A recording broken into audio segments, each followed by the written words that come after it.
Bukod sa pag-ubuni ng buong bansa sa pagkapanalo natin ng kauna-unahang gold medal sa Tokyo Olympics na handog ni Heidelin Diaz, ay nagbubunyi rin tayo kasama ang buong science community sa tagumpay na natamo ng ating mga science scholars. Ngayong Biyernes, kilalanin natin ang ilan sa mga naging Doctor in Philosophy scholars ng DOST na sina Honorable Mayor Nestor L. Alvarez, Science City of Muñoz, Dr. Alma Belia Madrazo, DSM expert, Department of Energy, Philippines EU-funded access to Sustainable Energy Program or ASEP, Dr. Nestor Acala, Associate Professor, Mindanao State University, Marawi. Lahat ng yan at iba pang balita tungkol sa gamit teknolohiya sa bansa. Ngayong nagdaang linggo, mula mismo kay DOST Secretary Fortunato Boy de la Peña. Pakarutukan lahat ng yan sa DOST Report tuwing Biyernes alas 4 ng hapon sa DOST TV Facebook page at YouTube channel.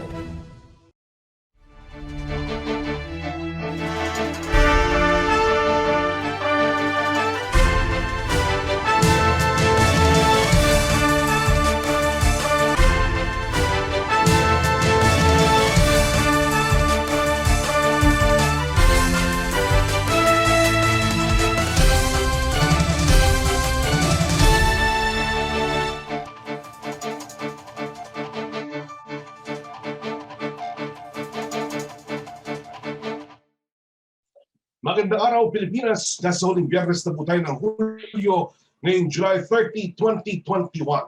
Oras na para sa mga nababanong balita tungkol sa GAM at teknolohiya sa bansa. Ito ang DOST Report. Ako po si Oning Miranda, ang inyong kapatid sa Himagawid. At kasama po natin ang kalihim ng kagawaran ng agam at teknolohiya, ang nag-iisang DOST Secretary Fortunato Boy de la Peña. Magandang araw po, Sir Boy. Magandang araw, Onin, at magandang araw sa ating mga taga-subaybay. Bukod po sa pag-ubunyi ng buong bayan ng Pilipino sa pagkapanalo natin ng kauna-unahang gold medal sa Tokyo Olympics na handog ni Heidelin Diaz, ngayong araw ay nagbubunyi rin tayo kasama ang buong science community sa mga tagumpay na natamo ng ating mga science scholars. Kukumustahin natin ang huling batch ng DOST scholars na na-feature sa ating programa para sa buwan ng Hulyo. Mamaya po kikilalanin natin ang mga naging scholars ng DOST para sa kanilang doctoral degree. Pero bago yan, makibalita muna tayo sa mga updates sa Science and Technology Program sa bansa. Narito po, Secretary Boy.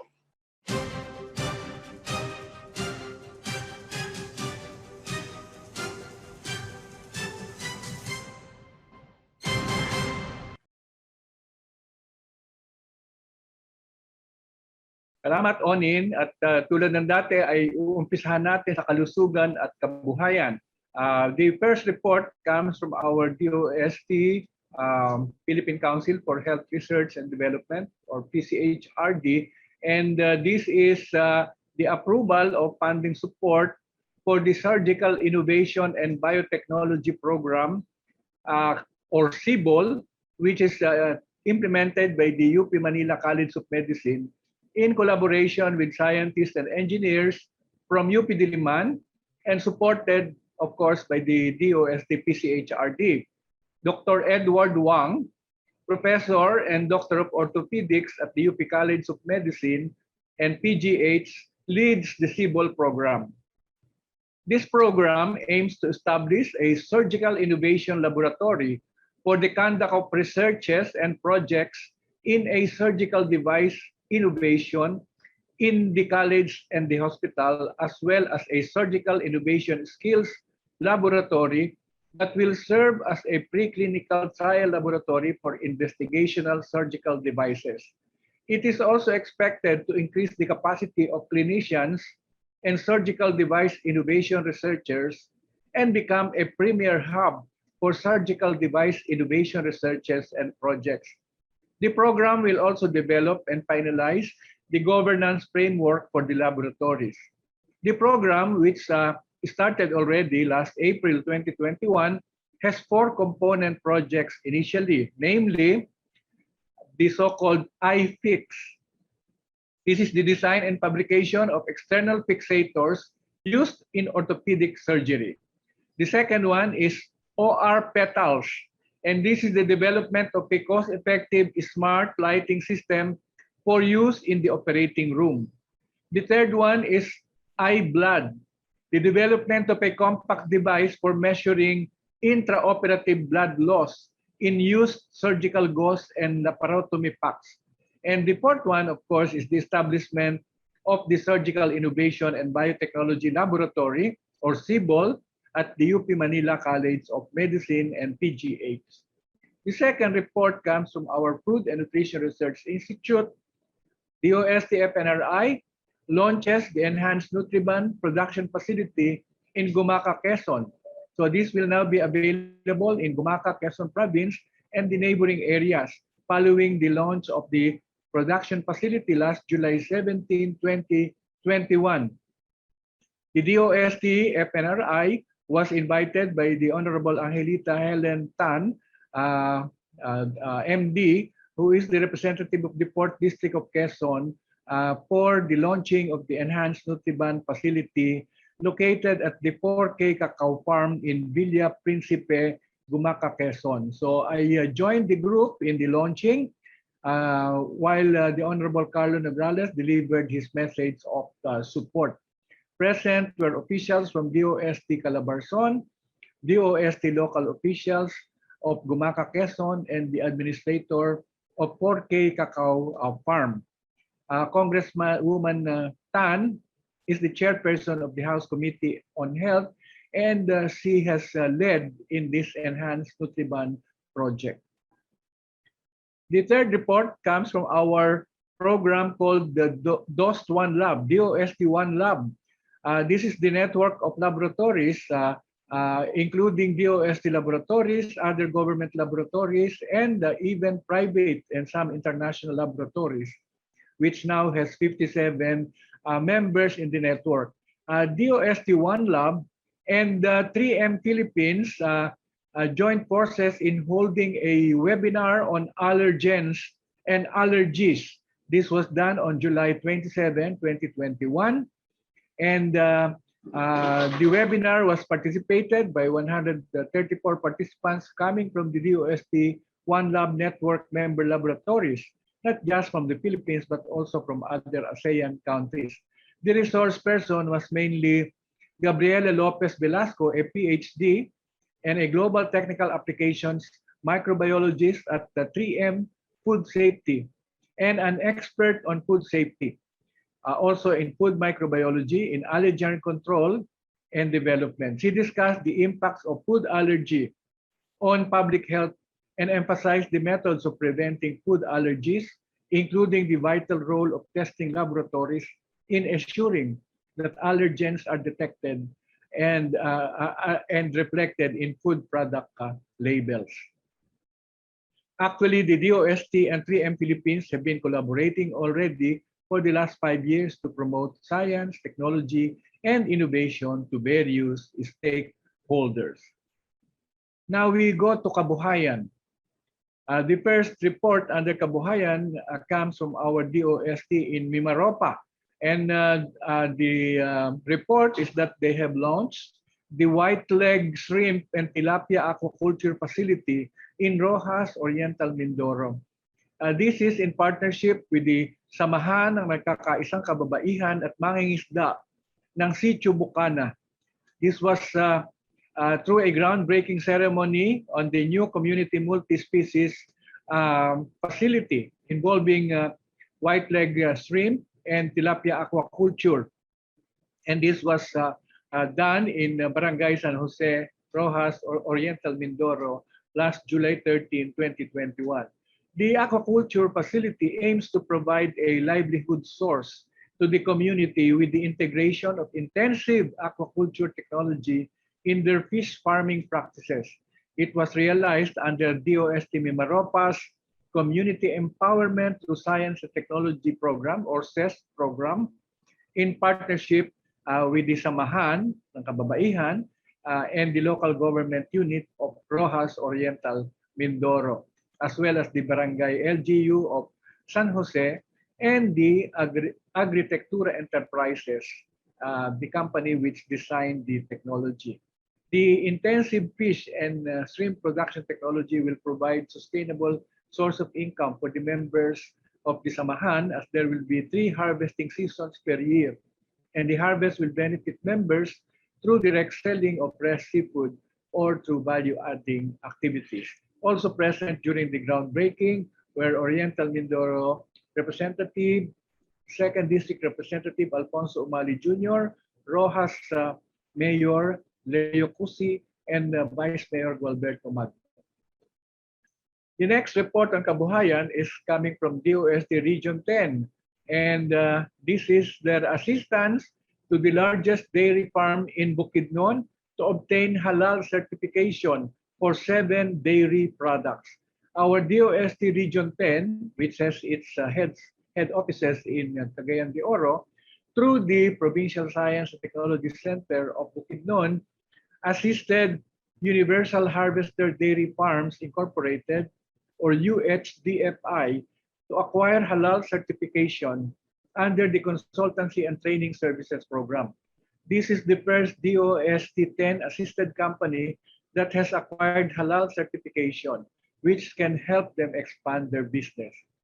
The UHDFI is the biggest dairy farm in the country, located at San Miguel, Maramag, Bukidnon. The dairy farm comprised a total of 460 hectares of grazing farmland with a mountainous terrain for 2,000 cows. The company offers various products such as yogurt, whole milk, fresh cow's milk, and chocolate milk, all of which have now been halal certified. Another report comes from our DOST Caraga, and this is from their food safety team, having conducted a Good Manufacturing Practices, or GMP, training to agrarian reform beneficiaries.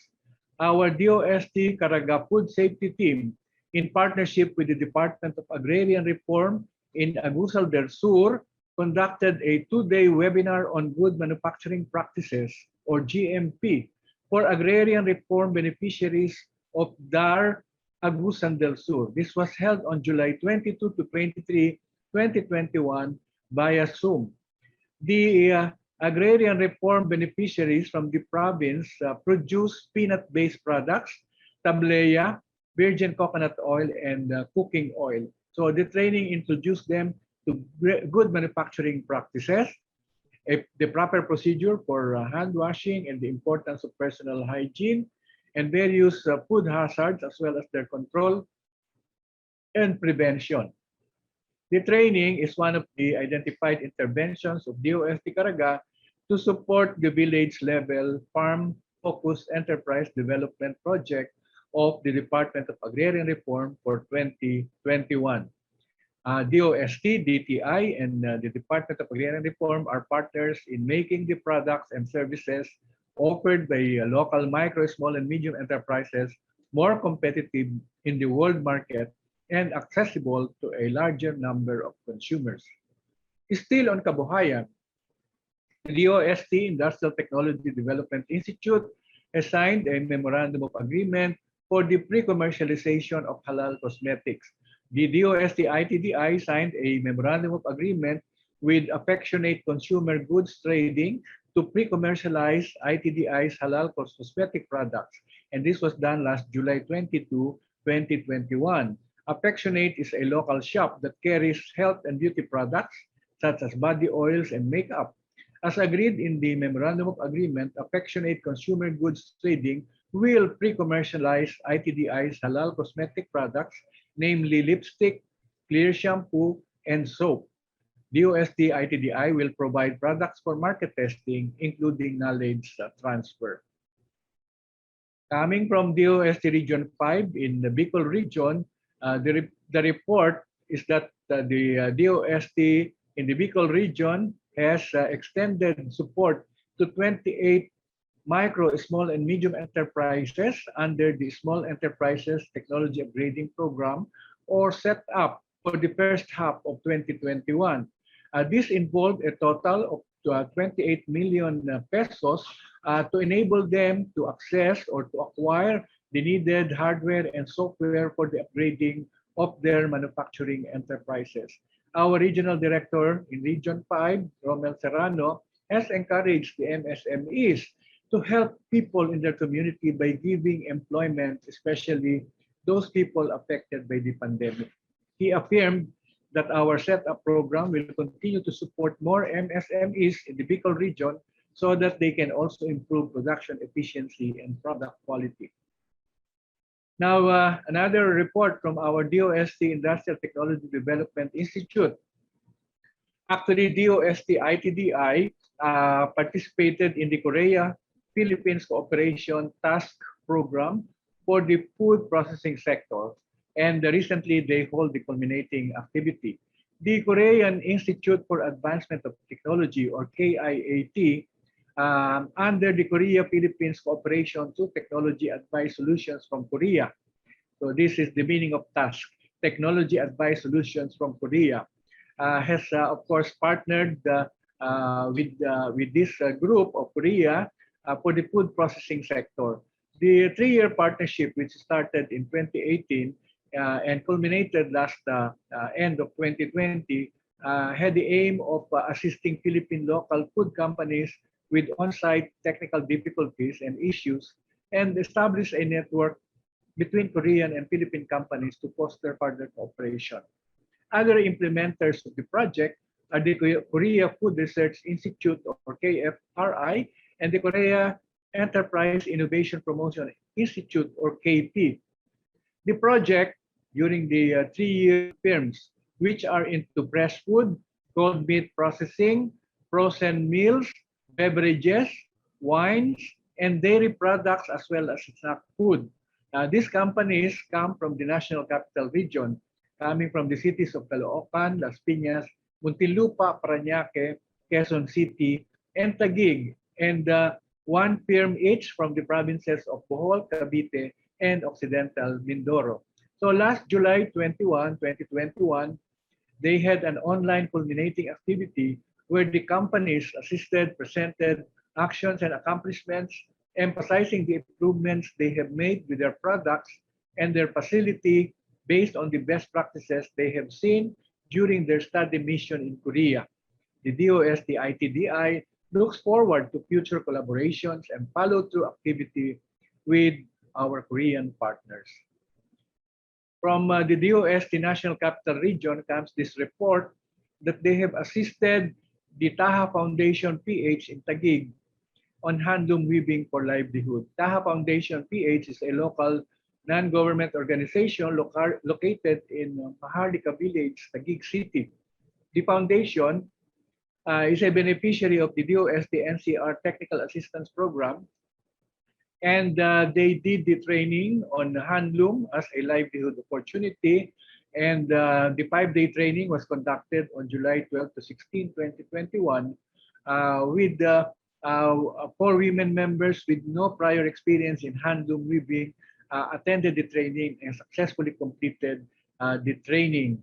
DOST NCR will provide Taha Foundation PH with the DOST PTRI handloom weaving machines. This is the most modern that they have come up with, as the foundation looks to produce hand-woven products in support of the women of Mahirap Village.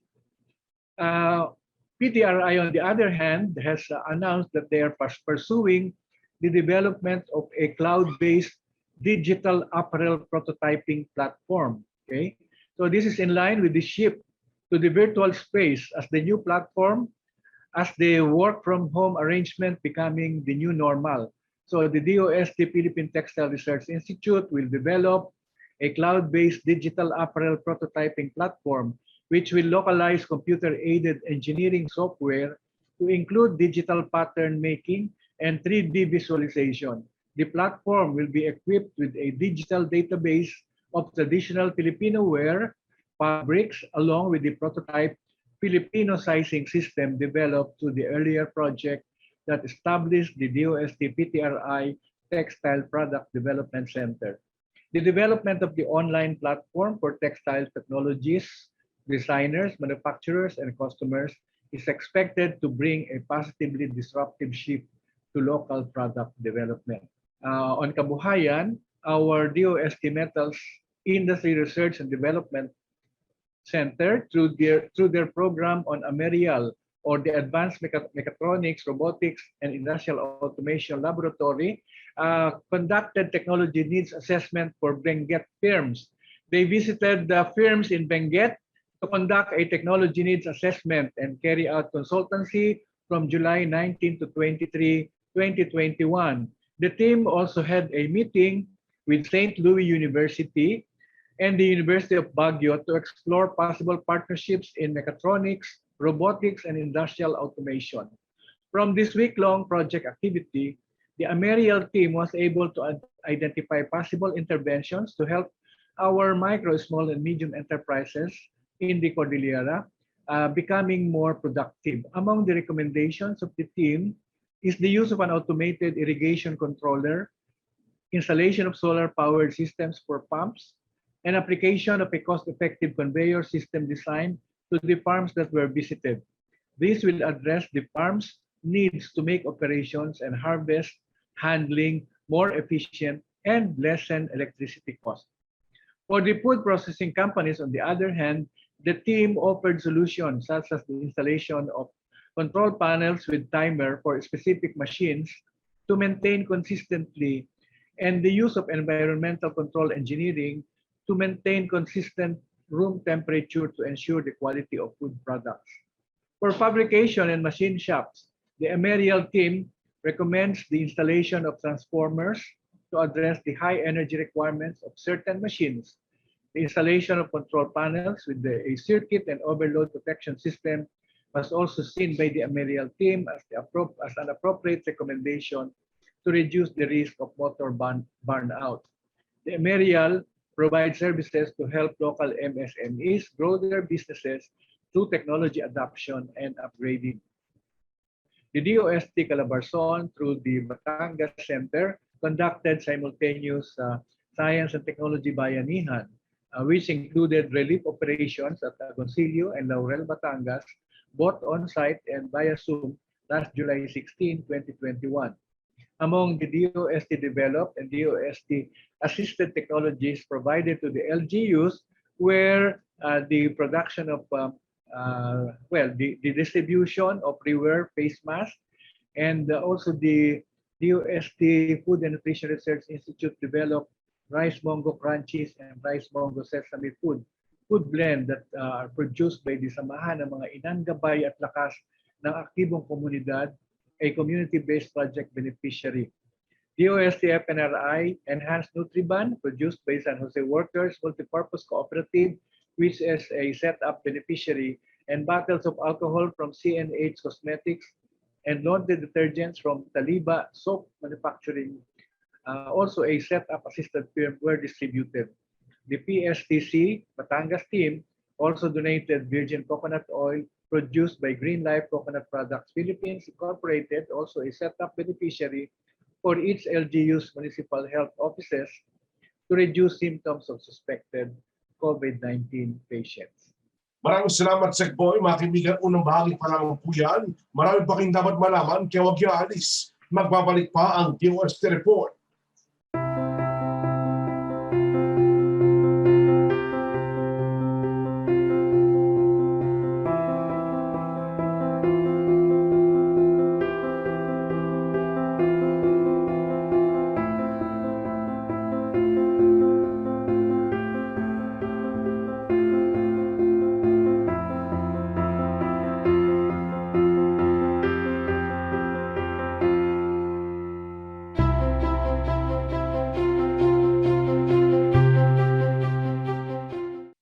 May pinakatutok sa DOST Report para sa pagkapatuloy na ikalawang bahagi ng DOST Report.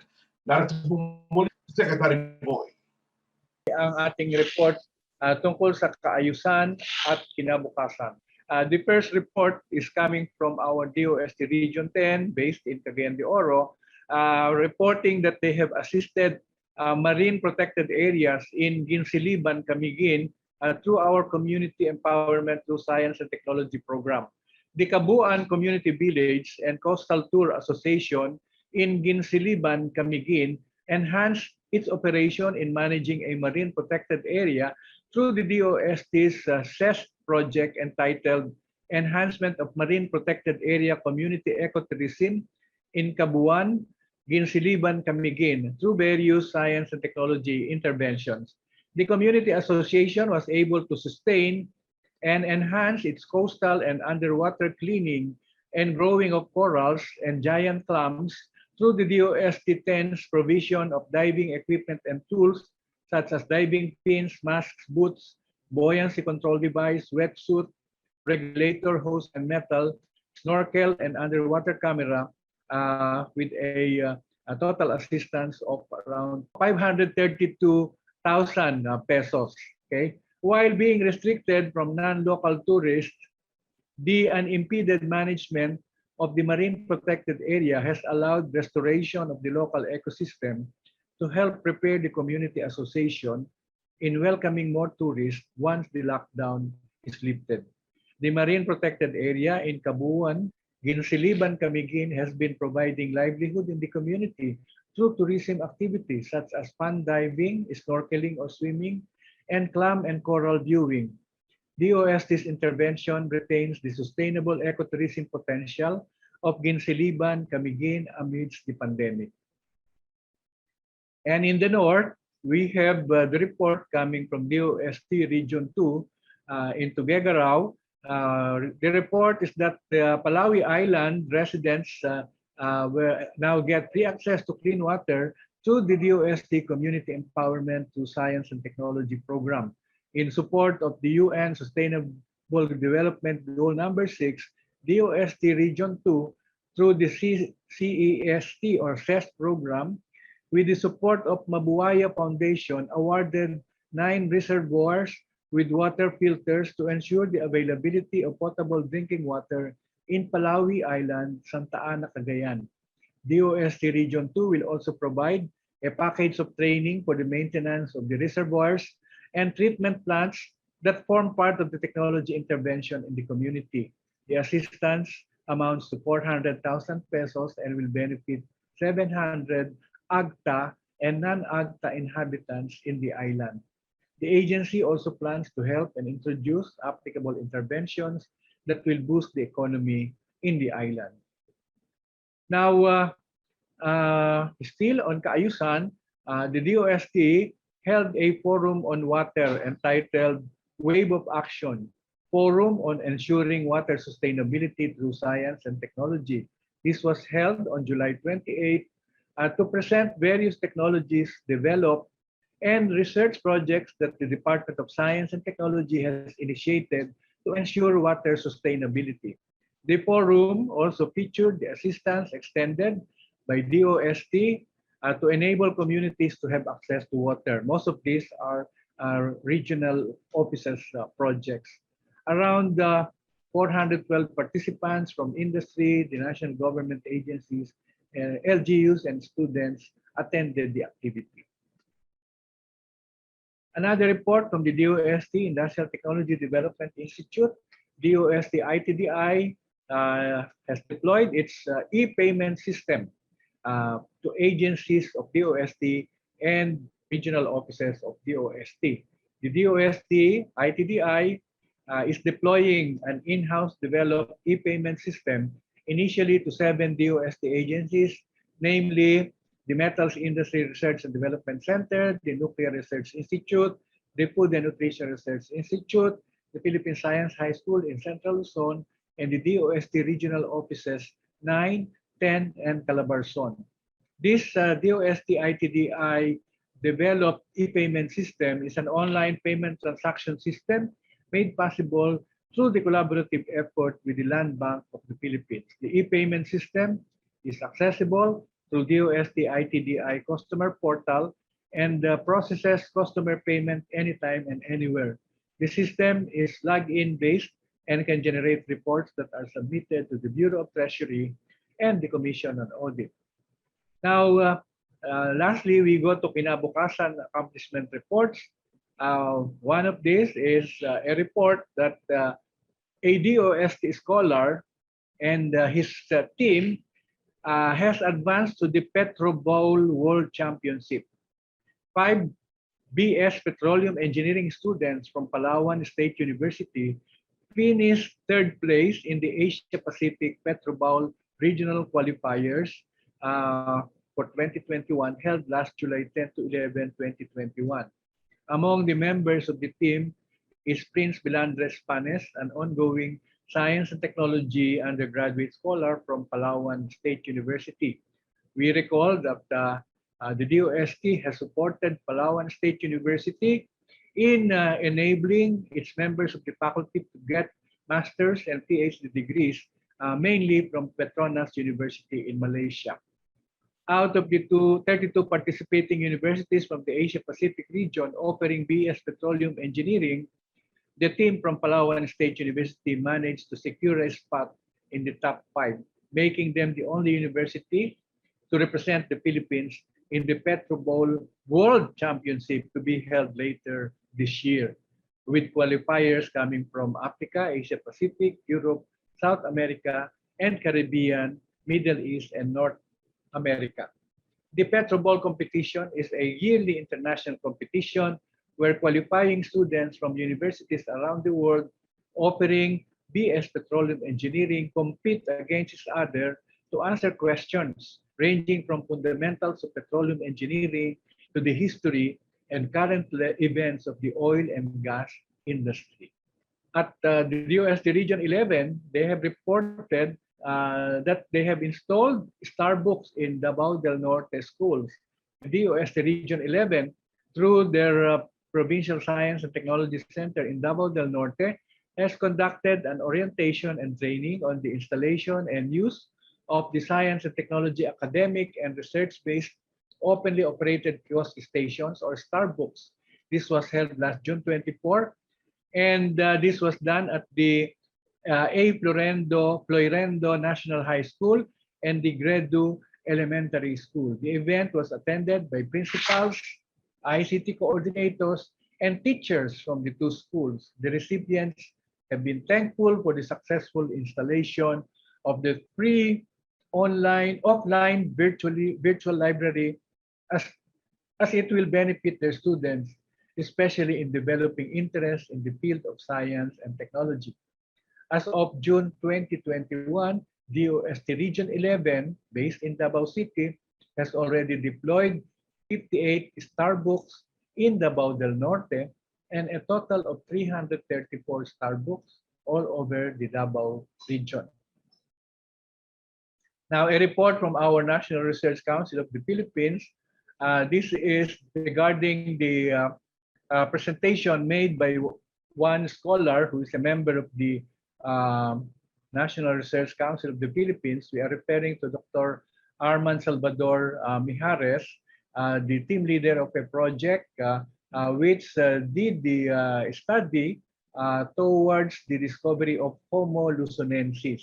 Okay, so Dr. Mijares is a professor of archaeology at the University of the Philippines, Diliman, and he discussed last July 15, 2021, the main characteristics of Homo luzonensis and the implications of the discovery.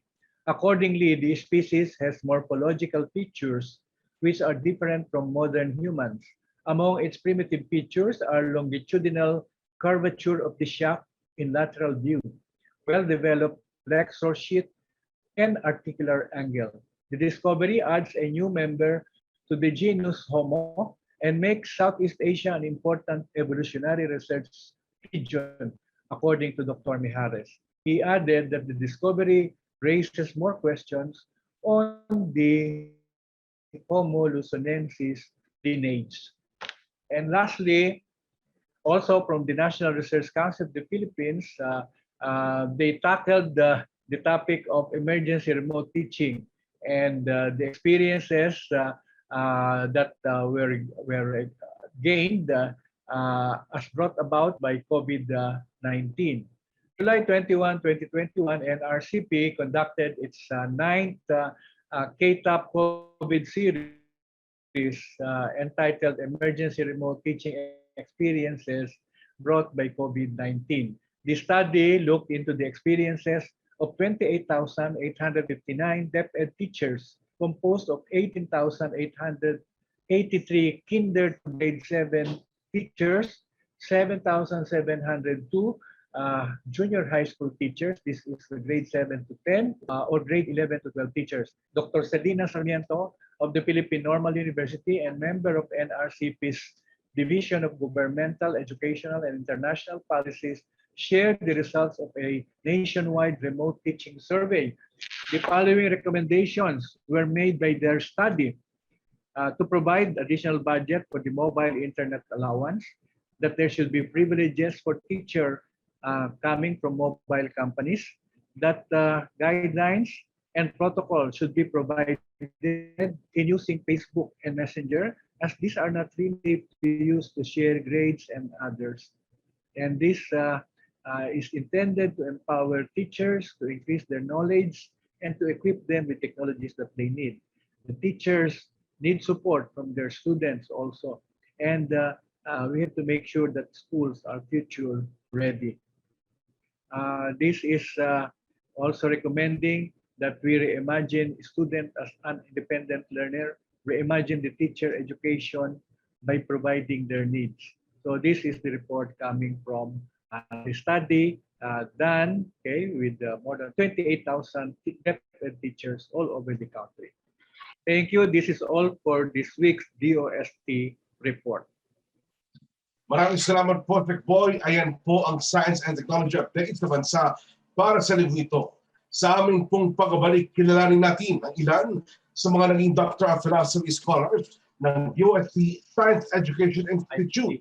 Alamin natin ang kanilang mga naging pagsusumikap upang makamit ang tagumpay sa tulong ng DOST.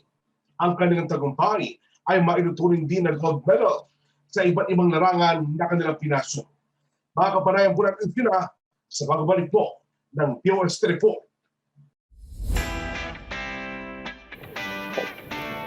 I am Erina Molina, a Pusay Ilocos Region Campus alumna at DOST Scholar Graduate.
Kayo po'y nakatutok sa DOST Report. Para sa huling yugto ng ating DOST Report presents DOST Scholar Leader, briefing with turns on investment. Nag-imbita po tayo ng mga naging DOST Scholars para sa kanilang advanced studies o doctorate degree. Maswerte po tayo mapaunlakan na Honorable Nestor Alvarez, Mayor, Science City of Muñoz, Dr. Alma Bella Medrano, DSM expert, Department of Energy, Philippines EU-funded access to Sustainable Energy Program or ASEP. Dr. Nestor Acala, Associate Professor, Mindanao State University, Marawi. Sige, umpisahan na natin ang ating kwentuhan. Unahin natin ang pagtatanong sa kapita-pitagan ng ama ng City of Muñoz, no? Si Mayor Nestor Alvarez. Siya ay nagtapos ng Master of Science in Botany at saka ng kanyang PhD in Biology sa University of the Philippines, Diliman, UP Diliman. Magandang araw sa iyo, Mayor. Ano ba ang nag-udyok sa iyo at ikaw ay nag-apply ng scholarship sa DOST?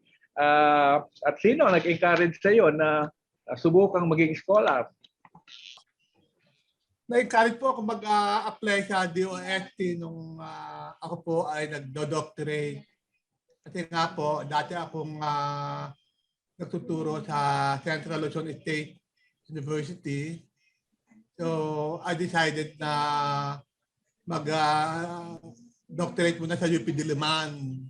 Pero ang pangarap ko pa talaga na makapag-aaral sa Amerika para matikman ko naman ang US education. Ano po? Kaya ang ginawa ko doon, pinagbuti yung aking academic studies sa UP Diliman para pag-apply po ako sa DOST. Makapasa naman ako at makita naman nila yung aking mga grades. So yun po ang nag-udyok sa akin dahil siyempre pag nasa academic ka, kailangan din mo mag-aral para for your own advancement. At siguro kung di po ako nag-PhD, di po ako magiging dating dean ng College of Arts and Sciences ng Central Luzon State University. Mayor, nakapunta kayo sa Amerika? Opo, doon ko po ginawa yung aking dissertation sa Purdue University sa West Lafayette, Indiana. Okay. I work on genetic engineering ng saray using microprojectile bombardment.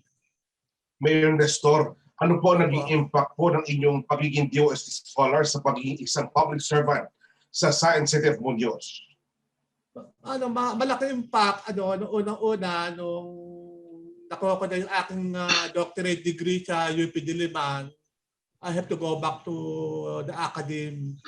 Babalik po ako sa CLSU para doon ko na ipagpatuloy yung aking mga ginagawa sa mga research po, sa pagtuturo. Pero nagbago naman yung aking career. Bigla akong pumasok sa politika. Tatanong ko kung ano sa mga kanyang mga ginawa o ginagawa pa ang parang paraan ng pag-give back sa ating bansa. Ang priority ko pong program ko po na ginagawa, yung tutulungan ko po yung mga kabataan na makapag-aral po.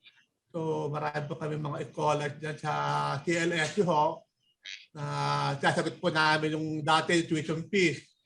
Ayun, binibigyan na po namin ng kanilang allowance monthly para makatulong po sa mga bata. At so far ho, siguro, hindi ko na rin po mabilang kung ilan na po natulungan namin mga bata, pero very significant naman na marami pong natulungan. Kaya natutuwa naman po sila na nakatulong po ako sa kanila. Kasi yan po yung gusto kong mangyari sa kanila na kasi yung edukasyon ang makakapagbigay sa atin ng magandang future po para sa kanila. Salamat po, Mayor Nestor Alvarez. Babalikan po natin si Mayor maya-maya po lamang. Sa ngayon po, kamustahin naman natin si Dr. Alma Bella Madrazo. Siya po ay nagtapos ng Bachelor of Science in Chemical Engineering sa University of Mindanao, Master in Engineering Education at Doctor of Philosophy in Energy Engineering sa University of the Philippines. Dr. Madrazo, ano po ang nag-udyok sa inyo at sino ang nag-encourage sa inyo? Okay, actually, when I finished my master's degree sa UP, I was hired by De La Salle University to be a professor at the College of Engineering. And I was appointed as a director of the University Research Center at a very young age of 32. Being a director of the Research Center, I was head of the University Research Committee, which is composed of all the deans of all the colleges who are all doctorate degree holders. Nahiya naman ako yung nagtatawag ng meeting, ako yung nagpe-preside ng meeting, ako lang yung hindi doktor. So, yun ang nag-udyok sa akin na mag-pursue ng PhD degree. Because at that time, wala pang email, mag-mimeograph ka pa ng invitations, diba? If you have to call a meeting. Yes po. Engineer lang ang aking nakalagay. Kasi pag masters ka, wala namang before your name. So, sabi ko, kailangan yata I have to pursue a PhD. So, nag-enroll ako sa UP. Then, while I was in UP, medyo mataas ang grades ko. Sabi nung teacher ko, Alma, why don't you apply for a DOST scholarship? Sabi ko, meron po bang ganun, sir? Ay, merong So, pinakita sa akin sa bulletin board yung mga requirements. Nag-apply ako, not only because, it was also going to help me financially, but I was really interested to know what DOST is doing in the area of energy. So malaking influence sa akin na okay, DOST grantee ako. So I visited the ITDI facilities sa Fuels and Energy Division, and I saw the combustion technology, fluidized bed combustion technology. At that time, there were Japanese scientists who were doing some experiments. So I kept observing, I kept going there, and it helped me decide on what area to work on for my dissertation. So that was really what prompted me, and the OST has been very good to me. They have helped me a lot and supported me all the way. When I say support, it's not only the financial part. In my experimentation, they were there. When I needed, the laboratory, I worked on my tests of the flue gas using all the equipment in your lab. So all the way, I am very grateful and thankful. Talagang tinulungan ako ng DOST. As a scholar, I'm so grateful.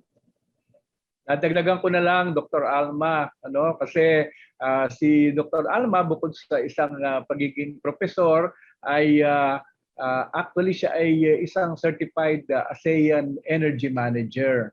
And she has been heading as a manager, county manager siya ng AECOM at naging operations manager din siya ng Tetra Tech na parehong energy companies. At bukod doon, may pagmamalaki ko na matagal naglingkod si Dr. Alma bilang isang member ng aming Governing Council ng Philippine Council for Industry, Energy, and Emerging Technologies, R&D. So yun ang dagdag ko.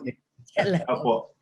Dagdagan ko rin yun, sir. Sa kasalukuyan po sa Dr. Madrazo ay isang Senior Demand Side Management Expert of the GIZ or GIZ Access to Sustainable Energy Program in the Philippines, or ACCEP, funded by the European Union, isang proyekto po ng Department of Energy. Siya po yung President at CEO ng private company ng NVN Consultants Incorporated o ECI na nagbibigay po ng sustainable solution para sa compliant and future fit companies. Dr. Madrazo, marami ka na bang naging professional o marami ka na po naging professional experience? Ano po masasabi po ninyo naging impact po ng pagiging USC scholar sa klase po ng career na inyong tinaha? Naku, napakalaki po ng impact ng DOST scholarship sa akin. It has opened a lot of doors for me. Actually, the area that I'm working on right now, I have developed expertise in both energy and environment sectors, and I have been doing projects with the United Nations, industrial development organizations along this line. Aside from being an industry expert, I am trying to help DNR, DOE, and as Secretary Boy said, I used to serve not only as a shared governing council, but in a lot of activities at the DOST. When they asked me to, I was part of the evaluation audit committee who evaluated the PSHERD program way back in 2003. We reviewed the mandate of PSHERD and looked at the accomplishment of PSHERD and tried to suggest the way forward. And then in 2005, I think, I was also requested by DOST to help them in evaluating the integrated program on cleaner production to see if it is still effective. And I went around all the areas where there were grantees, and I was so impressed because the grantees were mostly SMEs, and they were able to improve their processes, making it cleaner, and they improved their lives. The OST has not only been helping people in the education side, but also in the livelihood of people. And aside from that, I was also always made a judge of research competitions during anniversaries. And I was so active with the OST at that time. Kahit busy ako sa aking private sector work, when the OST calls me, I will not say no. I always accommodate, because if there is a department that I would like to be associated with, it's the OST, because I feel it is the cleanest department. Ano ba yung mga paraan mo ng pag-give back? Yung mga binanggit mo ay mga paraan na baka meron ka pang hindi nabanggit, ano? My passion really is teaching. So I continue to teach, no? I also give lectures about environmental management. Aside from tree planting, I advocate tree planting, because we really need to plant more trees now. We're flooding even in Davao because our bundoks are kalbo na. So we need to give back. My way of giving back is not only in terms of teaching, but also in terms of helping out other agencies. Like I help DENR in some of its projects. I help DOE, I help DOST whenever I'm asked. And then I also am very active with professional organizations. So I am active in terms of giving training about energy management systems, training about environmental management systems, which is very important because it has something to do with sustainable development. And right now, we have to promote sustainable development because we have to ensure the future of our future generations. Salamat po, Dr. Alma Bella Madrazo. Babalikan po natin si Dr. Madrazo maya-maya po lamang. Kamustahin po natin si Dr. Nestor G. Acala. Si Dr. Acala po ay nagtapos ng Bachelor and Master of Science in Mathematics sa Mindanao State University at kumuha ng Doctor of Philosophy in Mathematics sa University of the Philippines. Dr. Acala, ano po ang nag-udyok sa inyo at sino po ang nag-guide sa inyo na maging DOST scholar? Actually, napaka-generic po ng dahilan on why I applied for DOST scholarship, both sa undergrad at saka sa graduate studies ko. It's actually kahirapan. Lumaki po kasi ako sa hirap, kaya at a very young age, mulat na po ako sa katotohanan, parang hindi ako mapagtapos ng pag-aaral kung aasa lang ako sa mga magulang ko. Kasi both my parents, hindi kasi sila nakapagtapos ng elementarya. Grade 1 lang yung si mama and grade 4 si papa. So ang ibinubuhay lang sa amin dati, 11 magkakapatid, ay yung pagsasaka sa isang maliit na palayan, which is hindi rin naman sa amin. Wala kaming kuryente, yun, kailangan pa namin maglakad ng ilang kilometro just to fetch water.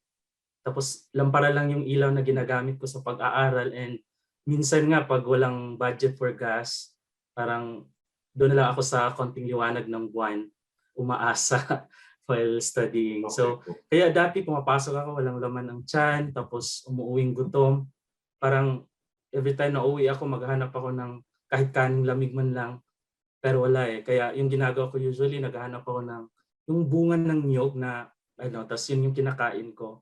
Saka minsan, kailangan ko pang umakyat ng puno ng niyog para makakuha ng buko kasi yun lang yung na-available sa namin, parang sa bukid. So there were even times na talagang matutulog kami, we just slept, there were even times na kami matutulog na lang kami na walang hapunan, walang laman ang tiyan. Parang sleeping was just our way of forgetting the reality and dreaming of something better. Parang ganon. Pero kahit ganon, my parents may have failed to provide us with adequate food. Yung panganang gutom had never toppled my desire to break the cycle of poverty in the family.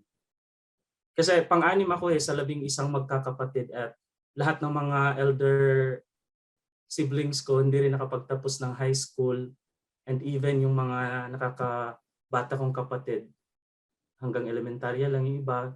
Kaya yung hirap na dinanas namin, ganun din yung naging result dun sa mga family ng mga kapatid ko, nag-asawa, nanganak ng marami. So ito yung katotohanan ng gumising sa akin, like hindi pwedeng ganito ang buhay, hindi pwedeng ganito lang din ang magiging buhay ko in the future. Kaya yun na lang yung lakas ng loob ko na at a young age na alam ko na mahirap maging mahirap, ngunit mas mahirap kung wala ka ng pangarap. Kaya yun na lang yung talagang kagustuhan kong maging isang DOST scholar. And with my mentors na rin, mga high school teachers and college mentors, sila yung nag-push sa akin na mag-aral ng further studies, ganon, with scholarship. Malaki nagawa kay Dr. Nestor Acala ng kanyang mga guro na talagang nag-encourage sa kanya, at yan ay makikita mo naman sa kanyang tinahak na profesyon. Siya ngayon ay isang professor ng mathematics sa Mindanao State University sa Marawi City. At siguro itanong ko lang kay Dr. Acala ay ano ang naging impact ng iyong scholarship sa career na iyong tinahak, at masasabi mo bang maganda naman at nagustuhan mo ba ang kinalabasan ng iyong career? Napakalaki po ng impact ng DOST scholarship sa kung ano ako ngayon. Kasi pumasa ako ng UPCAT sa quota program nila na chemical engineering sa UP Diliman. For that time, I decided na di pa talaga ako handa makipagsapalaran sa Metro Manila kasi bilang probinsyano, takot din ako na susuong doon without scholarship. Kasi that time, medyo na-delay yung result ng DOST at nag-start na yung UP na ipa-confirm yung slot ko. Kaya yun, halos sabay lang din kasi ang admission nun sa MSU Marawi. Kaya mas pinili ko pong mag-enroll sa MSU sa kursong BS Math. Kasi yun din yung binigay sa admission. Pero after a week ng enrollment, lumabas yung result ng DOST at pumasa ako ngayon. Nung signing of contract na ng DOST, kailangan kasi i-indicate kung anong course ang kukunin mo. Ngayon, na-enroll na ako sa admission ng BS Math, kaya yun na din yung nilagay ko sa contract. Kasi hirap na lumipat ng course parang maging sanhi pa ng delay of allowance, ganon. So, kaya ayun, career sa math ako napunta. And during graduation ko sa undergrad, pumirma kagad ako ng university, kontrata sa university para maging bahagi ng faculty force ng math department. Tapos naging scholar ulit ako ng DOST for my PhD math sa UP Diliman. And ito yung kasi galing dun sa allowance ko sa DOST as a scholar, nakapagbigay pa ako ng, parang ako ang nagbibigay ng allowance sa parents ko and napapaaral ko pa yung mga kapatid ko at isang pamangkin. Kaya the impact of the DOST scholarship is not only seen as dun sa career ko as a mathematics educator, but in general, DOST scholarship was very instrumental in fulfilling my dream. And that is to make the life of my family better. And also being a DOST scholar, parang nakatulong din po yun na madali akong matanggap sa mga ina-applyan kong grant or aid sa research and conferences. Tsaka lumalawak din po yung aking professional and research network dahil sa pagiging isang DOST scholar. And maybe lastly, kung titingnan natin, napakalaking tulong din siya sa pagkakaroon ng isang stable na job at saka sa promotion sa trabaho. Dr. Nestor, ano po ang isa sa mga gawain na mairito rin yung paraan ng pag-give back po para sa bayan? After graduation kasi ng undergrad ko sa MSU, I grabbed the opportunity na maging bahagi ng MSU as a math instructor. Alam ko as an educator, mas marami akong ma-inspire na kabataan, especially dito sa Mindanao, na alam ko pare-pareho yung naging sitwasyon ko dati. It is also a way of giving back sa MSU, yung pagtuturo ko doon for providing me with the quality education. Even during the Marawi siege, at kahit di pa totally clear yung area, alam nyo, tuloy pa rin kami at di kami umaalis ng MSU sa kabila ng takot at pangamba kasi sobrang inspiring yung mga estudyante mo kahit rinig at ramdam namin yung mga yanig ng bomba. Tuloy pa rin kami sa klase.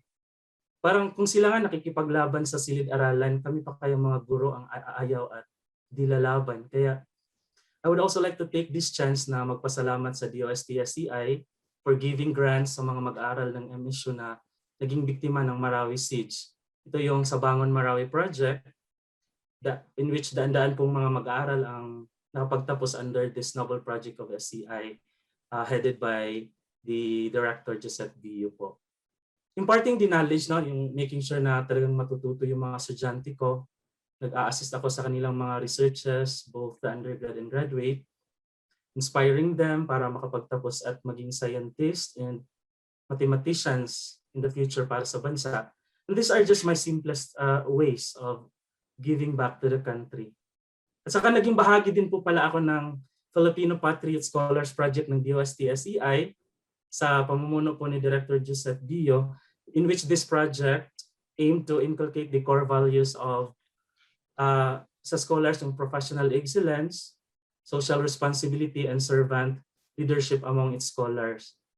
So before pandemic, sumasama ako sa mga formation programs to inspire scholars at saka to lead them sa mga community engagements. Napakahalaga po kasi ng programang ito kasi it's a way para ma-expose ang mga scholars natin sa mga social realities, ma-instill yung love of the country, yung spirit of volunteerism, at saka ma-prepare sila to be vanguards in building a better Philippines. Maraming salamat po, Dr. Nestor Acala. Isa po napakagandang kwento niyo po ibinahagi sa amin sa araw na ito. Palagi po namin tinatanong sa mga diversity scholars na may bisita sa ating programa ang kanilang wish para sa science and technology sa bansa. Ngayon po, ito po ang inyong pagkakataon. Ano po ba ang wish po ninyo para sa science and technology sa ating bansa? Siguro po yung aking pangarap ay higit natin matulungan yung ating mga kabataan na mag-pursue ng mga science courses. Kasi naniniwala po tayo na ang agham ang higit na makakapagbigay ng magandang development para sa ating bayan. Kasi marami po dito mga bata na hindi nabibigyan ng pagkakataon na makapag-aral. Kaya ito po yung gusto kong magawa na sa tulong po ng DOST. Patulungan natin yung mga mahihirap at matatalo ng mga bata. So sa pagkakataon din pong ito, gusto ko magpasalamat sa DOST na ibinigay nilang tulong sa akin para marating ko ang itong aking kinakatayuan ngayon. Sapagkat sana makapagbigay din ako ng inspirasyon sa ating mga kabataan. Kasi lagi ko sasabi sa mga kabataan na pagbutihin yung pag-aaral sapagkat yan lang ang magiging bigay namin pamana para sa kanilang magandang kinabukasan. After hearing the story of Dr. Acala, it's very obvious that DOST, the scholarship that DOST is providing to students, very intelligent students, is a game changer. So my wish is for DOST to continue providing that kind of assistance through scholarships because we have intelligent young potential leaders of the country who might not have the opportunity to study because of kahirapan. But with the OST's assistance, we will be able to have these young students educated and have a better future. So, and I think science and technology, our government should realize that science and technology plays a key role in the progress and the growth and development of a nation, especially a nation like ours, no? Like the Philippines. We really need science and technology. We need more masters, we need more PhDs so that we will continue to improve the quality of the lives of Filipinos. Kasi ngayon, nandyan na yung mga figures and data. Sana po magkakaroon po ng increase ng usage ng research on decision making and maybe policy formulation sa bansa natin. Kasi andyan na yun mga figures and data na maging gabay for a better decision and appropriate policy. And yes, yung continuous giving of scholarship and grants sa ating mga kababayan, sa ating mga kabataan, to attract, para yung mga kabataan natin natatahak sa STEM, at sana mapalawak pa po yung ganong oportunidad at ma-extend pa even dun sa mga students na miyembro ng cultural minority and indigenous groups.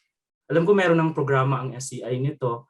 Wish ko lang sana nalalawak pa yung marating ng programang ito sa buong bansa para ganun maging ma-empower din po yung mga nasa laylayan o yung mga hindi nararating ng mga opportunity, mga nandyan, bigyan din sila ng equal opportunity katulad ng other na mga students. Isa lang ho ako sa mga libo-libong DOST SCI scholar na nabigyan ng katuparan ang mga pangarap. Kaya thank you DOST for serving my light into dark. Mabuhay po kayo. Maraming salamat po, Dr. Acala. Muli po, maraming salamat sa ating mga panuwing, sa mga nagnanais pong mag-inquire tungkol sa undergraduate at graduate scholarship ng DOST. Visitahin lamang po ang website na sei.dost.gov.ph o sa Facebook at dost.sci. Maaaring pong tumawag sa 02-8330-8876.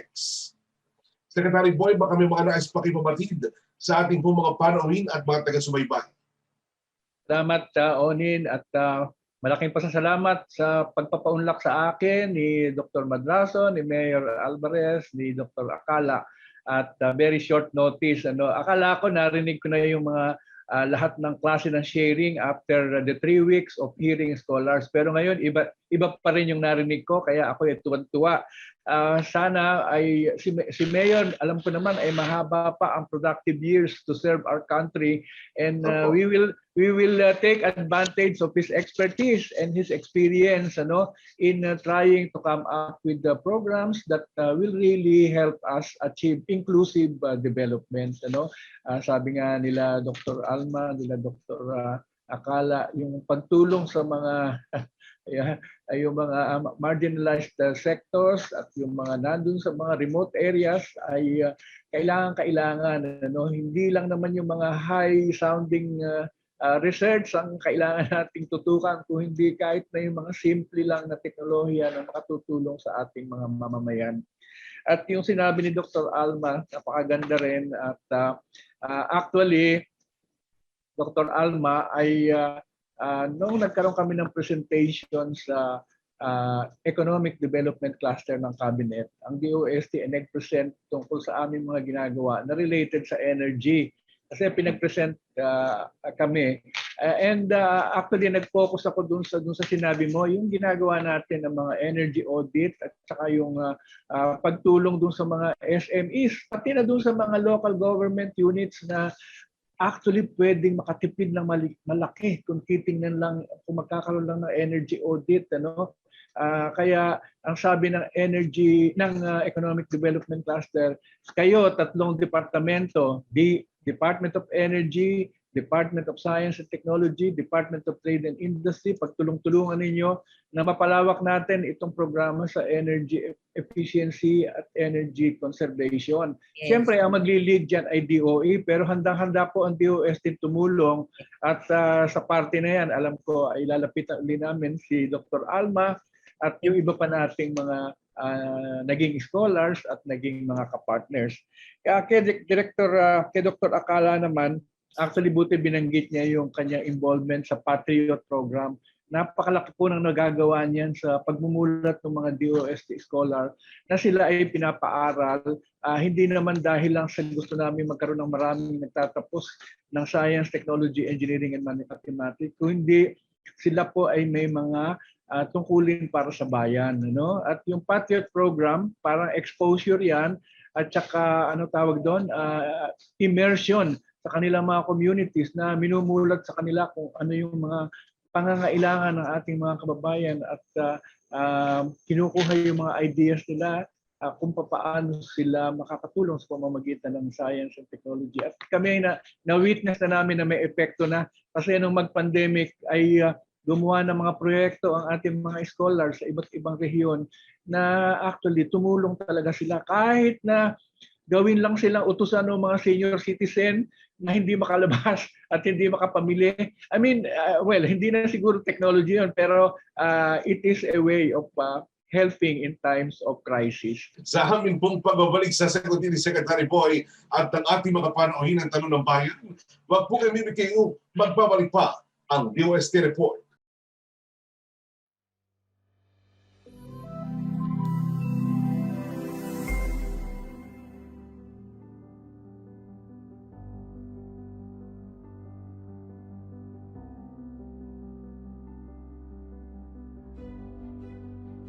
Did you know that Isaac Newton invented calculus and discovered the theory of gravity while in quarantine? Alexander Fleming accidentally discovered antibiotics in his kitchen. And while working in his backyard, Filipino doctor Abelardo Aguilar discovered what would become erythromycin antibiotics. Science is everywhere. It can be in your kitchen, in your backyard, outside your window, or even in your own hands. This year, DOST SEI invites everyone to join the 5th Indiciencia filmmaking competition with the theme, The Scientist in Me. We're looking for inquisitive minds eager to explore the world around them on video. The contest is divided into 2 categories. The youth category is open to all budding young scientists aged 13 to 20 years old.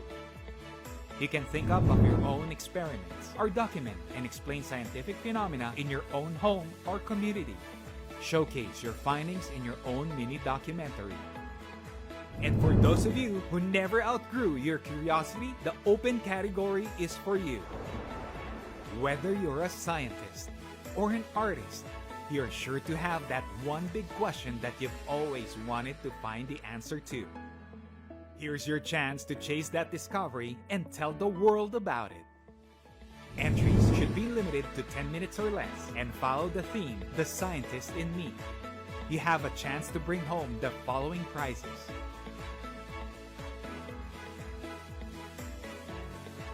Just submit your entries to this address. You have until September 30, 2021.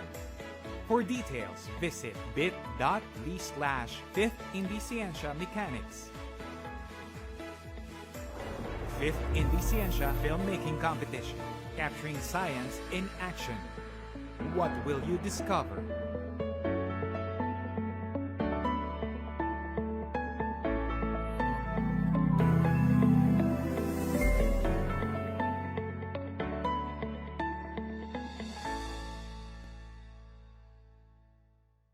Sa Rutini Secboy at Tanong ng Bayan para po sa unang katanungan mula kay Nerissa Piscos ng DWBL for Secretary Boy sa bayan po ng Muñoz sa pamumuno po ni Mayor Alvarez. Paano po nakatulong ang DOST sa mga mamamayan at anong programa po ito?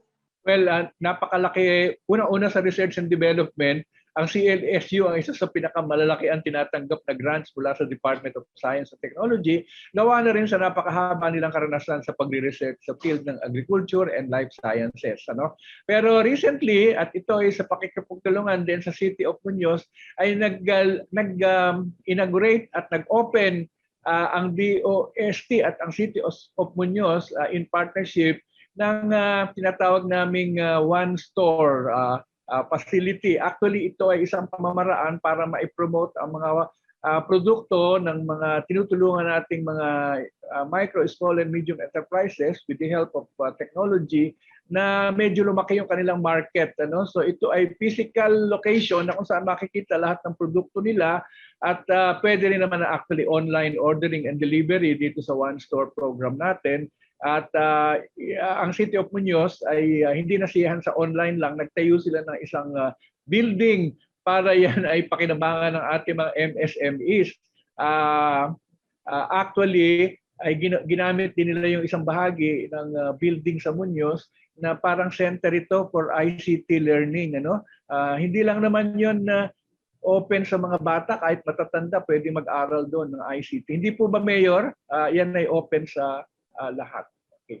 So tuloy-tuloy lang ang partnership with Muñoz. Ito naman yung tanong mula kay Dina Diaz, Tarlac Publisher po, Dr. Nestor Acala. Ano po ang naging contribution ninyo sa Marawi State University matapos makuha ang DOST PhD scholarship? At paano po ito nakatulong sa ating mga mamamayan? After my PhD po, bumalik ako kaagad sa MSU at again, nagturo doon. So marami po sa mga naging estudyante ko doon, katulad ng situation ko na nakapagtapos po with the guidance, with my guidance sa kanilang mga research assistance, sa kanilang mga ginagawang project, both doon sa undergrad at saka sa graduate. And I was also a member doon sa Bangon Marawi project na ginawa noon sa, yung sa After the Marawi Seas na in-implement dun sa MSU Marawi for the victims of the Marawi siege. So napakalaki pong impact ng programa doon sa DOST. At saka nahikayat ko yung mga ibang mga estudyante na mag-apply din ng scholarship. Hinikayat ko yung mga estudyante ko na hindi talaga hadlang yung kahirapan. Kasi sinishare ko talaga yung buhay ko, yung life ko as an inspiration para hindi sila mawalan ng pag-asa. Kasi sa MSU kasi sobrang baba na actually wala nang tuition ngayon. So more on sa na lang sila, yung living allowance nila. So with the DOST scholarship, napakalaki po talaga ng impact nun. Siguro idagdag ko lang nabanggit ni Dr. Acala yung ginawa ng DOST sa Bangon Marawi. Ang ginawa ng DOST doon, ipinalista namin ang mga estudyante na nag-aaral sa DOST Marawi at pati na rin sa DOST MSU Marawi at MSU IIT na mga nakatira sa Marawi City at halos lahat naman sila ay nagkaroon ng dadamay, mawala ng bahay, mawala ng magulang, mawala ng hanap buhay. At ang ginawa namin, pinalista namin ang lahat ng science, technology, engineering, and mathematics students na merong grade na a certain, at least yung magandang grade standing, 2.5 yata lamang ang amin ni-require. At hindi na kami nagbigay ng exam. Lahat ng iyan ay binigyan na namin ng financial assistance equivalent to the financial assistance to DOST scholar. Hindi naman namin sila tinatawag na DOST scholar kasi hindi na sila nag-compete at hindi na sila kumuha ng exam. So alam mo, napakaganda at ang taas ng percentage ng mga nakatapos diyan sa Bangon Marawi assisted students na iyan. At meron pang mga nagtapos with Latin honors in that group. At yan ay tinulungan kami ni Dr. Acala kasi talagang wala namang kaming tao diyan sa Marawi, so we really needed help. Siguro magandang example si Dr. Acala na pwede naman siyang pumunta sa ibang lugar, okay, to practice and to teach, pero he went back to where he came from. Alright. Mula naman dito kay Aida Dula, Central Luzon Media Association for Secretary FTP.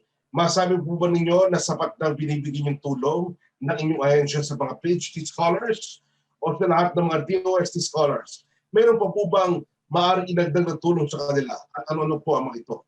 Ngayon ay niluwagan namin ang pagpapadala ng mga scholars sa ibang bansa. Kasi maraming fields or areas na hindi naman offered ng ating mga local universities, pero kailangan natin yung expertise. Meron din mga fields or areas na meron tayo dating mga experts, ito yung nag-aral din sa ibang bansa, pero sila ay sabay-sabay na tumanda. At naubos at nag-retire, kailangan nating mag-replenish, and again, we needed to send them abroad. And because of our bilateral agreements, ay ang dami nag-o-offer na countries ng good terms for studying abroad. Katulad po sa France, mula nung ako ay makikipagpirmahan sa Minister of Research and Education sa France, ay binuksan nila to Filipino scholars ang kanilang public universities na wala ng tuition. Wala ng tuition. Oo. So, ang gagastosan na lang ng DOST ay yung kanilang maintenance and living allowance. Ganun din sa Calgary, sa University of Alberta, ito naman ay specific lang sa isang university, ay nag-decide sila na ang mga scholars natin na pupunta doon ay magbabayad lang ng mura. Kung ano lang ang sinisingil nila sa mga Canadian citizens, yun lang ang sisingilin na mababa rin. At ang problema na lang ay yung maintenance allowance. At kung minsan nga nakikita ko, yung ibang scholarship papunta sa kanila, kung minsan nakakatipid pa kami. Compared dun sa, kasi malalaki na rin ang matrikula po dito sa ating mga private universities dito sa atin sa Pilipinas. Anyway, nabanggit ko lang yon kasi hindi lang naman sa atin, pwede silang pumunta, pwede rin silang mag-apply kung ang field na kanilang kukunin ay hindi offered dito. So, yun. At basically, ay ang ating mga scholars ngayon, ewan ko kung ito'y naranasan na nila Dr. Madraso at nila Dr. Alvarez noon, sila ngayon ay meron na silang provision sa pagpe-present ng kanilang paper abroad. So, hindi na sila ang hihingi o makikiusap sa kanilang universidad o kung saan-saan para lang sila makapag-deliver ng kanilang paper abroad. Dito meron na silang allowance to deliver their papers abroad. Maraming salamat po, Secretary. At maraming salamat din po at mga kaibigan natin sa media, kay Tim Gonzalez ng todayonline.com, Erwin Supro, Quezon City Press Club, at Bernard Minoza, Philippine Media Association, or PIMA. Mga kaibigan, abangan nyo rin po ang Bantay Vulcan, Team Martes, at Expert Talk Online, Team Miyerkules, alas 5 ng hapon, kasama si Jel Miranda sa DOST TV Facebook page at YouTube channel. Mas marami pang balita mula sa mundo ng siyensya at teknolohiya ang ating pag-uusapan. Kaya tutok lamang kayo tuwing Biyernes, alas 4 ng hapon, dito sa DOST TV Facebook page. Ako po si Onin Miranda. Ito mga balita may kinalaman sa siyensya at teknolohiya para sa bawat Pilipino straight from the S&T Authority ng bansa. Ito ang DOST Report.